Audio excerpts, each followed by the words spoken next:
Among Ambrose Bierce's strange tales, A Watcher by the Dead is one of the coldest. Written in the late 1880s and later collected in Can Such Things Be, it shows Bierce doing what he does best, putting smart, skeptical men into a situation that breaks them. No monsters, no castles, just a room, a supposed corpse, and the human mind turning on itself. It is a wager story, a doctor story, and a very Bierce story. Mocking bravado, harsh light, and an ending that feels like a punchline delivered at a morgue. You are listening to A Watcher by the Dead by Ambrose Bierce, first published in the 19th century and now in the public domain in the United States. Narration by C L Smoot. Unabridged and presented here in full, it remains a sharp little lesson in fear, pride, and the tricks the living will play on one another and on the dead. Ambrose Bierce. A Watcher by the Dead, 1889. In an upper room of an unoccupied dwelling in that part of San Francisco known as North Beach, lay the body of a man under a sheet. The hour was near 9 in the evening. The room was dimly lighted by a single candle. Although the weather was warm, the two windows, contrary to the custom which gives the dead plenty of air, were closed and the blinds drawn down. The furniture of the room consisted of but 3 pieces: an armchair, a small reading stand supporting the candle, and a long kitchen table supporting the body of the man. All these, as also the corpse, would seem to have been recently brought in, for an observer, had there been one, would have seen that all were free from dust, whereas everything else in the room was pretty thickly coated with it, and there were cobwebs in the angles of the walls. Under the sheet, the outlines of the body could be traced, even the features, these having that unnaturally sharp definition which seems to belong to faces of the dead, but is really characteristic of those only that have been wasted by disease. From the silence of the room, one would rightly have inferred that it was not in the front of the house, facing a street. It really faced nothing but a high breast of rock, the rear of the building being set into a hill. As a neighboring church clock was striking 9 with an indolence which seemed to imply such an indifference to the flight of time that one could hardly help wondering why it took the trouble to strike at all, the single door of the room was opened, and a man entered, advancing toward the body. As he did so, the door closed, apparently of its own volition. There was a grating, as of a key turned with difficulty, and the snap of the lock bolt as it shot into its socket. A sound of retiring footsteps in the passage outside ensued, and the man was, to all appearance, a prisoner. Advancing to the table, he stood a moment, looking down at the body. Then, with a slight shrug of the shoulders, walked over to one of the windows and hoisted the blind. The darkness outside was absolute.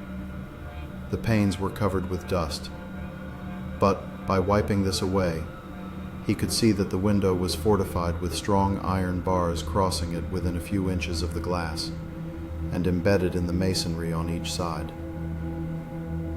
He examined the other window. It was the same.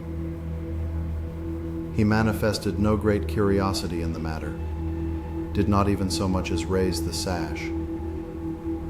If he was a prisoner, he was apparently a tractable one. Having completed his examination of the room, he seated himself in the armchair, took a book from his pocket, drew the stand with its candle alongside, and began to read. The man was young, not more than 30, dark in complexion, smooth-shaven, with brown hair. His face was thin and high-nosed, with a broad forehead and a firmness of the chin and jaw, which is said by those having it to denote resolution. The eyes were gray and steadfast, not moving except with definitive purpose. They were now for the greater part of the time fixed upon his book, but he occasionally withdrew them and turned them to the body on the table, not, apparently, from any dismal fascination which, in such circumstances, it might be supposed to exercise, nor with a conscious rebellion against the opposite influence.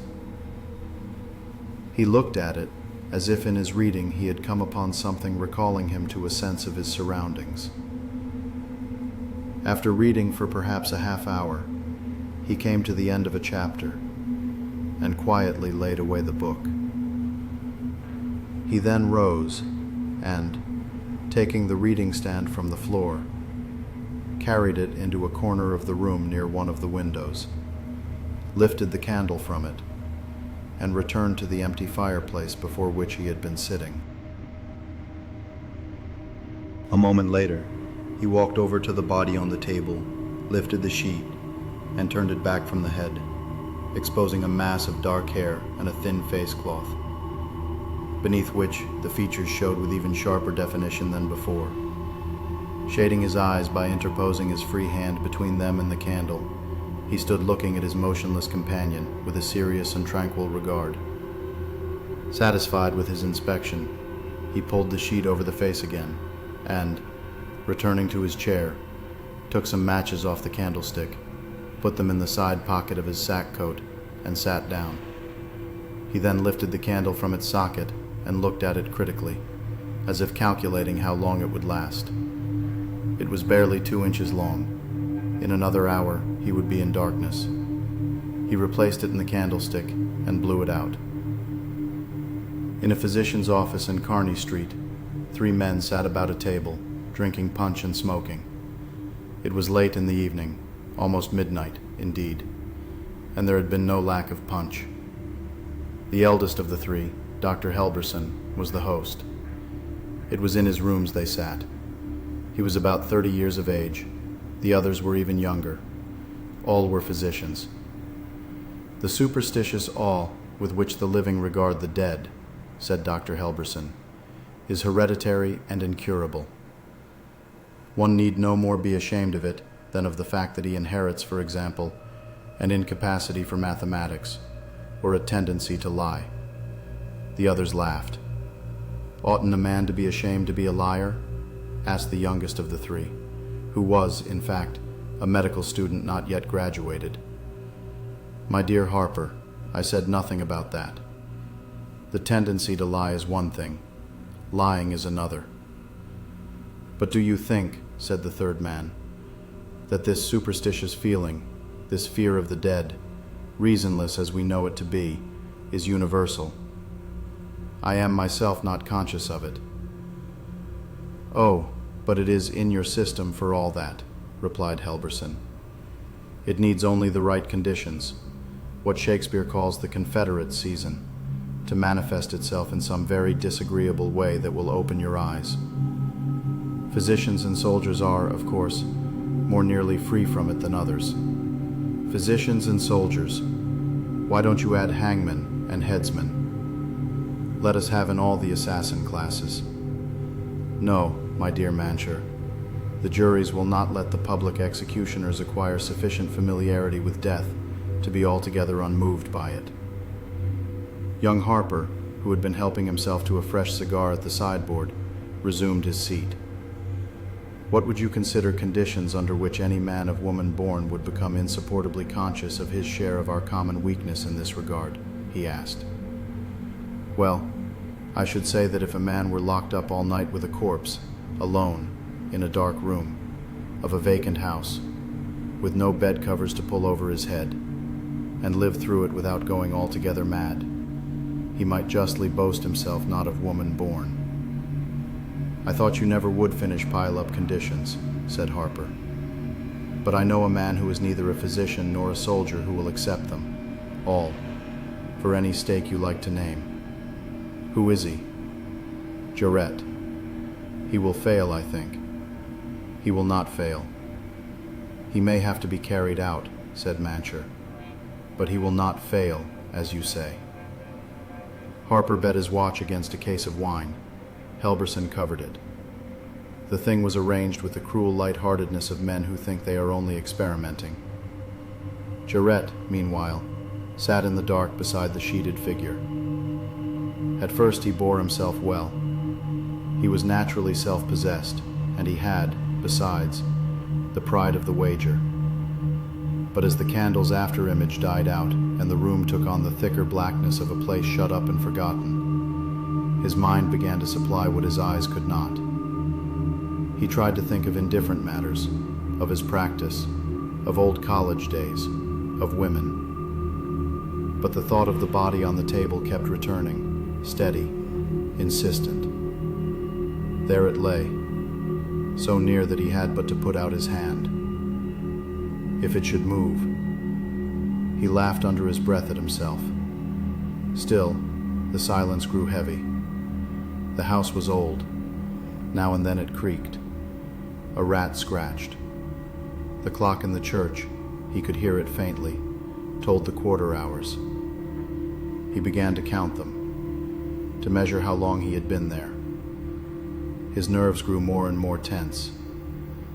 What, he cried aloud in the anguish of his spirit, what shall I, who have not a shade of superstition in my nature, I, who have no belief in immortality, I, who know, and never more clearly than now, that the afterlife is the dream of a desire, shall I lose at once my bet, my honor, and my self-respect, perhaps my reason, because certain savage ancestors, dwelling in caves and burrows, conceived the monstrous notion that the dead walk by night, that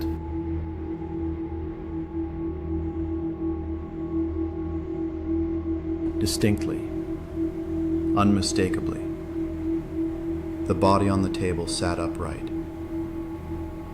For a moment the watcher did not stir. His tongue, his very heart, seemed turned to stone. The figure, still draped in the sheet, made a slight swaying motion, as of weakness, and its head turned slowly toward him. Through the thin cloth, he could see the outline of the face, dead, yet living, turned upon him. With a scream that rang through the empty house, Jarrett sprang to his feet, flung himself against the door, tore at the lock, beat with his hands, his shoulders, his head. The door held. He shouted, shrieked, raved. Then suddenly, he was silent. When at last, far on toward morning, the door was opened from without, it was to find the room in wild confusion, and Jarrett raving mad. Just before daybreak the next morning, Dr. Helberson and his young friend Harper were driving slowly through the streets of North Beach in the doctor's coupe. "Have you still the confidence of youth in the courage or stolidity of your friend?" said the elder man. "Do you believe that I have lost this wager?" "I know you have," replied the other with emphasis. "Well, upon my soul, I hope so." It was spoken earnestly, almost solemnly. Then after a pause, "I don't feel altogether comfortable about this business. If your friend had not irritated me by the contemptuous manner in which he treated my doubt of his endurance, and by the cool incivility of his suggestion that the corpse be that of a physician, I should not have gone on with it." They reached the house to find a crowd, a commotion, policemen, frightened neighbors. A man had burst from the upper room in frenzy, striking, pushing, not knowing friend from stranger, and had fled down the street with an officer in pursuit. Helberson and Harper forced their way upstairs. "We are physicians," said the doctor, and they were admitted. The room was full of men, dimly seen, crowded about a table. On the table, the lower limbs covered with a sheet, lay the body of a man, brilliantly illuminated by a bullseye lantern. The face was yellow, horrible, the jaw fallen, froth upon the lips. A tall physician bent over the body, felt beneath the shirt front, then at the open mouth. "This man has been about 2 hours dead," he said. "It is a case for the coroner." Helberson stared. The corpse, the one meant to frighten Jarrett, had died for real. Dr. Mancher, then, had been as good as his promise. He was the corpse. And in playing dead to test another man's nerves, he had lost his own life. Later, when all was explained, Helberson said, half to himself, half to Harper, "A very good profession, very good indeed. And by the way, I hope Harper here paid over Jarrett's money like an honest stakeholder." "A very good and honorable profession," he repeated thoughtfully, moving carelessly away. "But I stick to the old one. I am High Supreme Medical Officer of the Bloomingdale Asylum. It is my duty to cure the superintendent." And that was the truth, unabridged and presented here in full. This story remains one of the sharpest little horrors Ambrose Bierce ever wrote. A wager with the dead that ended with the living losing more than money. You've been listening to Tooms Dark Bedtime Stories, a nightly collection of classic and original tales of horror, mystery, and folklore. If you enjoyed tonight's story, follow, rate, and share Tooms Dark Bedtime Stories wherever you listen. It helps new listeners find the dark.